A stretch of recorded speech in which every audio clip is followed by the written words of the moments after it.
मेरे पीछे आपको एक भीड़ नजर आ रही होगी। भीड़ ऐसी वैसी मत समझना, ये भीड़ वो है जो पेंशन बनवाने के लिए आई। तमाम बुजुर्ग, तमाम माताएं आपको दिखाई दी जहां तक कैमरे की तस्वीर जाएगी। वीडियो को, खबर को देखने वाले कहीं तो ये सोच रहे हो आखिरकार इतनी लंबी भीड़ लगी तो लगी कैसे।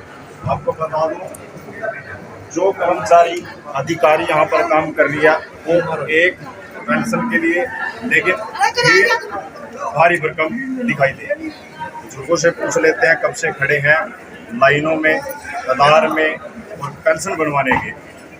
कितनी उम्र है?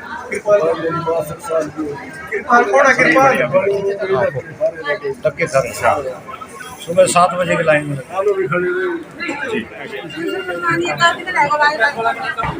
अच्छा, कितनी उम्र है? 60 साल से ऊपर। कौन से गांव से आए हो? तस्वीरें देख सकते हो आप, ये कुरुक्षेत्र की तस्वीरें हैं। पेंशन ऑफिस के बाहर आपको भारी भरकम भीड़ दिखाई देगी। भीड़ को सामना भी अधिकारियों के लिए, कर्मचारियों की बड़ा ही मुश्किल हो जाता है। लगभग कितने लोग आए सुबह से? भीड़ देख के तो लग रहा था 200 से ज़्यादा लोग हैं। फॉर्म हमारे पास 250 के आसपास थे, उसमें से ये लोग 70-80 फॉर्म जो है तो आए नहीं अभी तो कोई नहीं जी। इनके नाम हमने बोल चुके हैं, बाकी ये फॉर्म अभी बोलने बाकी हैं जी। सीक्वेंस फॉलो कर रहे हैं हम लोग, ऑलरेडी सब पे नंबरिंग की हुई है जी। उसी के हिसाब से, नाम के हिसाब से बुला रहे हैं। ये फॉर्म जमा थे सबके यहाँ पे हमारे पास जी। और 22 अप्रैल सबको तारीख मिली हुई थी। जिसका नाम आ जाता है, जिसका फॉर्म मिल जाता है, उसको अंदर भेज देना। कुछ आरोप ये भी है कि हमसे चक्कर कटवाए जाते हैं, डोर टू डोर लेके। खाली 2 चक्कर काटने पड़ते हैं, एक बार फॉर्म देने के लिए और एक बार जब बुलाते हैं तब।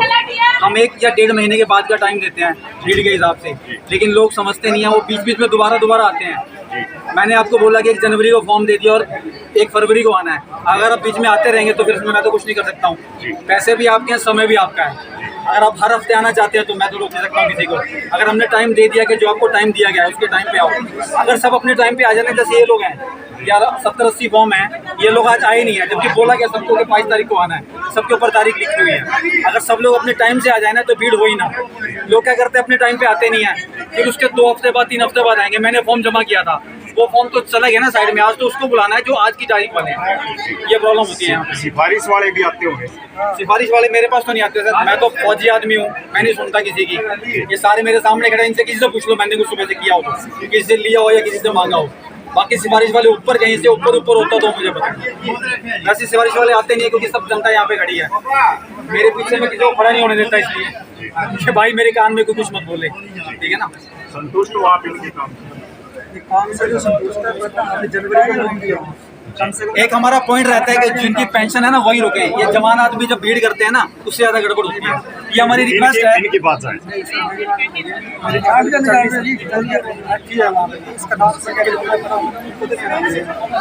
जनवरी का फॉर्म कम से कम 10 बार जनवरी से।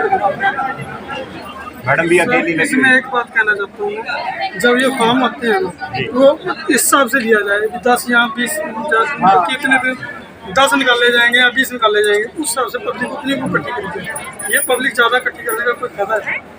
एक दिन में जैसे 100 फॉर्म निकल सकते हैं। 100 वो तो बता रहे हैं जिनको डेट दी गई है वही आए, फालतू ना आए। जो फॉर्म भी हम हमें दी गई थी, जैसे बोल रहे हैं महीने के बाद, महीने के बाद 2 बार 3 बार चक्कर काट चुके, हमारा नाम नहीं है, मैं नाम बोल रहा हूँ। कहाँ से हुआ? जनसा से। अच्छा, माँ का नाम क्या? माया देवी। माया देवी। फॉर्म तो जो डेट मिली थी उस पर क्यों नहीं आया? आया तो नाम ही बोला। ऐसा तो हो ही नहीं सकता। अब ये आपके सामने हमारे को दिखा रहे हैं कि 22 तारीख की डेट है। ये 22 अप्रैल 122 नंबर बोलने जा रहा हूँ मैं अभी ये दिखा रहे हैं, सब पे नंबरिंग की हुई है। अब ये बताओ, ये गलत है?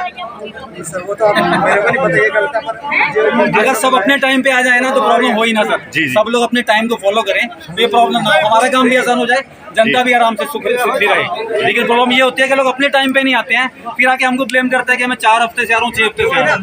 अगर गिवन डेट पे सब लोग आ जाएं तो हमारा काम बहुत आसान हो जाएगा। तो देखिए तस्वीरें हैं कुरुक्षेत्र की पेंशन ऑफिस के बाहर की, जहाँ पर अधिकारी कहते हैं जो यहाँ पर कर्मचारी लगे हुए हैं उनका ये कहना है कि डेट जो है उस पर आना चाहिए, लेकिन डेट देने के बावजूद भी नहीं आते, तो फिर भी उसके बाद कर्मचारियों को, अधिकारियों को बताना भी ठीक नहीं होगा। लेकिन उसके बावजूद ये कहते हैं कि मेरी माता की पेंशन बनवाने के लिए मैं आया हूँ, लेकिन वैसे हम ना 3-4 हफ्ते हो गए आते हैं और डेट मिलती है हमें, लेकिन नाम अभी आएगा, नंबर आएगा। वैसे अभी बुला नहीं है वो बड़े, लेकिन वो भाई सारे पड़े हैं। बुलाने उतने चाहिए कितने भुगताए गए। ये बैठती जैसे मैडम बैठती है, एक तो हफ्ते बैठती है और 5 मिनट आप आज इसके पीछे नहीं बैठे। चलो वो भी जानेंगे मैडम से भी। बुजुर्गों से यही अपील करूंगा कि ये भी आपके बच्चे हैं, कर्मचारी हैं, अधिकारी बाद में हैं, लेकिन इनको कोऑपरेट करें, ये आपको कोऑपरेट कर रहे हैं। लेकिन कहीं ना कहीं लोग ये सोच लेते हैं कि उसका काम पहले कर दिया, मेरा काम बाद में किया।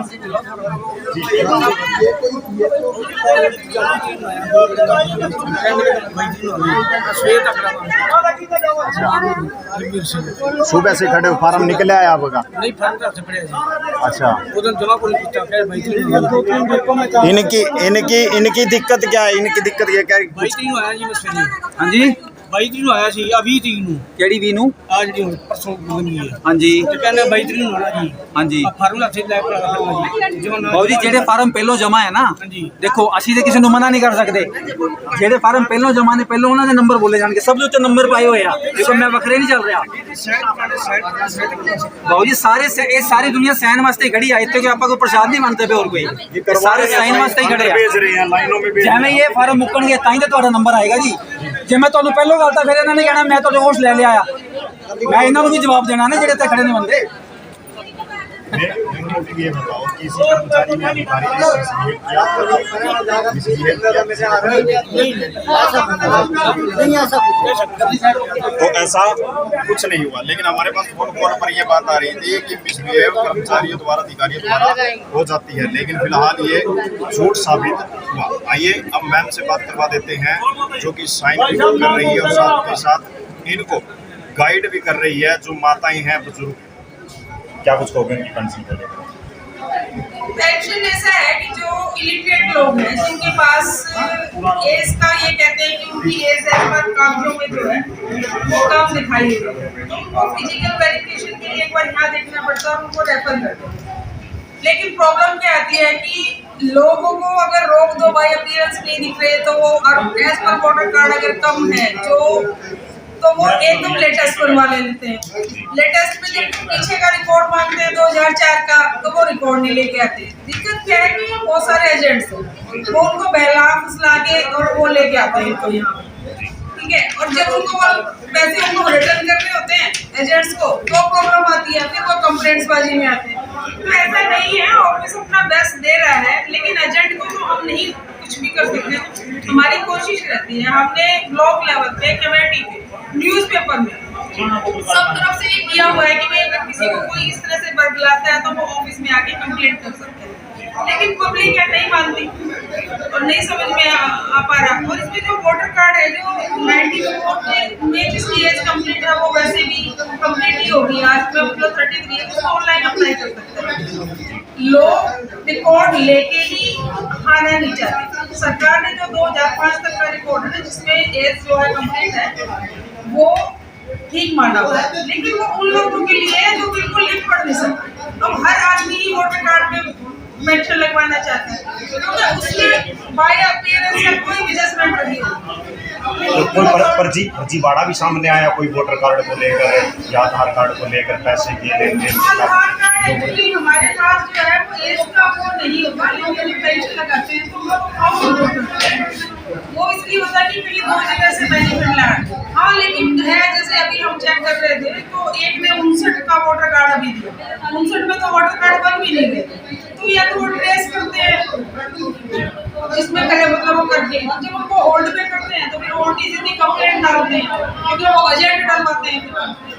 तो थोड़ा परेशानी तो है ही, और आप लोगों से रिक्वेस्ट मेरी यही है कि थोड़ा मैसेज डालें कि डॉक्यूमेंट्स मतलब प्रेजेंट करेंगे हमारे सामने, तो हम क्यों नहीं करेंगे, कर ही रहे हैं। कुछ लोग मैम असंतुष्ट हैं, संतुष्ट भी हैं कुछ लोग। मैं कुछ लोग का ये भी कहना है कि मैडम 5 मिनट के लिए आती है और डेली तुरंत की तुरंत यहाँ से चली जाती है। ऐसा है जी, यहाँ पे एंट्रेंस से लेके गेट की, जी ठीक है, पूरे हमारे इसमें रिकॉर्डिंग है, मेरा उसमें भी है। जी ऑफिस में अगर कोई ऑफिशियल मीटिंग है तो मुझे जाना पड़ेगा, दूसरे डिस्ट्रिक्ट में है, डिपेंड करता है कि अर्जेंसी कहाँ, मेरी प्रायोरिटीज कहाँ, मुझे वहाँ रहना है। लेकिन ये कहना कि 5 मिनट के लिए यहाँ पे आना है, तो ये बिल्कुल फेक एलिगेशन है मेरे ऊपर, ये पॉसिबल हो ही नहीं सकता। कैसे जा सकती हूँ सर, कहाँ जाऊँगी मैं? 5 मिनट में मैं कहाँ जाऊँगी, ये मतलब बहुत अजीब सी बात है कि कैसे जाऊँगी और क्यों जाऊँगी। तो फिलहाल आप यहाँ पर एक जो देख रेख के लिए हो, मतलब साइन कर रहे हो, अकेले ही हो मैम यहाँ पे? नहीं, ऐसा नहीं है, जो डीलिंग है जो जिस एरिया का, उनके डॉक्यूमेंट्स को चेक कर रहा है, उसके बाद वो यहाँ आ रहे हैं, मैं पर्सनली चेक कर रही हूँ, और जो जेन्युइन है उनको हम रेफर भी कर रहे हैं। जहाँ डाउट है उसको होल्ड पे रख रहे हैं कि एक बार इंक्वायरी करते हैं, ताकि जो रिपोर्ट है वो ऑथेंटिक बन जाए और वो भी सेफ रहे और डिपार्टमेंट भी सेफ रहे। जो लोग भ्रमित फैला रहे हैं कि मैम 5 मिनट के लिए, क्या कुछ संदेश देना चाहोगे, क्या कुछ होगा उनके लिए?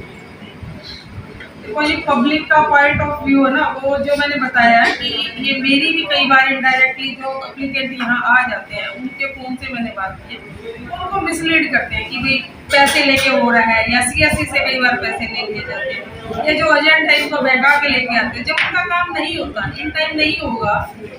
मान लो किसी डाउट में हमने वर्ड पे कर लिया, या इंक्वायरी पे कर लिया, या एजुकेटेड लग रहा था, हमने स्कूल का सर्टिफिकेट मांग लिया, अब जो एजेंट है वो पैसे लेके आया, वो उसको देने पड़ेंगे ना उसको, तो वो भ्रमित करता है, वो पब्लिक को भी एजुकेशन में डालता है ना, तो वो इस तरह के केस होते हैं। फिर वो सीएम विंडो, पीएम विंडो को जो डलवाते हैं ना, वो ये सारे वही होते हैं। क्योंकि पर्सनली ये मेरे साथ भी हुआ, मैंने मान लो टाइम रोका था, मैं टाइम ले रही हूँ इसमें, तो वो लेडी जो थी वो बाय अपीयरेंस भी ऐसी नहीं थी, मतलब 60 इयर्स की, हार्डली वो 50 प्लस होगी, 52। मैंने उसको यहाँ से भेजा कि नहीं हो अभी, तो बाद में आना। एजेंट उसको लेके आया हुआ था, आधे घंटे बाद उन्होंने मेरे को धमकी थ्रेट करता है, मैं देखता हूँ पैसे नहीं, सीएम विंडो पे कंप्लेंट फाइल हो रही है कि मैं पर्सनली उससे 10,000 रुपये मांग रही हूँ। मैं उससे लेडी से उसको नहीं पता था, मैंने उसको 2 दिन के बाद फोन किया जो उसका ऑफिस में दिया हुआ था, तो मैंने पूछा, मैंने नहीं बताया कि मैं यहाँ से, मैंने बोला मैं चंडीगढ़ से सीएम विंडो को मैंने पूछा कि मैडम ने क्या कहा था, कहते जी नहीं मेरी उम्र इतनी थी और मैडम ने रोका था। मैंने कहा फिर कंप्लेंट फाइल क्यों की? कहते जी वो तो जो मुझे लेके गया था उसने डलवाई थी, क्योंकि मैंने उसको 10,000 दिए। तो ये पर्सनल एक्सपीरियंस है। मैम कोई आपका नाम लेकर अगर पैसे रखने का काम करता हो तो वो यहाँ पे लेके आए, हम FIR कुछ करवाएंगे अगेंस्ट में, हम भी कह रहे हैं, हम भी न्यूज़पेपर में भी मैंने कई बार दिया है, ब्लॉक लेवल पे, कमेटी लेवल पे, जहाँ लोग ज्यादा जाते हैं वहाँ पे मैसेज दिया हुआ है कि ना ले। अब आप इतनी देर से, मैं 1.5-2 घंटे से तो बैठ ही रहे हो, जी जी जेनवन को किसी को रोका भी नहीं होगा, तो क्यों रोकेंगे जी। लेकिन अगर वो किसी के साथ आया हुआ या रास्ते में से कोई एजेंट पकड़ के ले जाता है उसको, वो उसकी ग्रिप में आ जाता, तो आप मुझे उसको कैसे टीच करेंगे? वो सोल्यूशन तो मेरे पास नहीं है ना। हम तो यहाँ कह सकते हैं कि जी हो क्या है आपका काम और आप जाके करवा लीजिए। उसके बीच में भी लोग ये कह देते हैं कि जी हाँ मैंने करवाया था। अब बताओ उसको कैसे समझाया जाए, एप्लीकेंट को कैसे समझाया जाए कि होना था तो वो तो यहाँ से हो गया है ना, रास्ते में चलते हुए आज खड़े होंगे वही पकड़ लेंगे, कैसे किया जाए?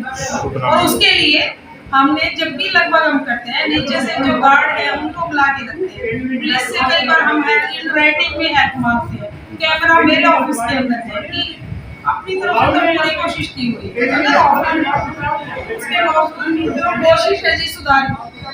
और मेरा आपकी तो मैसेज यही है कि पब्लिक से कि लोगों के बहकावे में ना आए, किसी का जेन्युइन केस तो ऑफिस में सीधा है, स्टाफ से मिले, कोई पैसे की मांग करता है, डिमांड रखता है तो आप वो कंप्लेंट सीधा कर सकते हैं मेरे ऑफिस में। शुभ नाम है।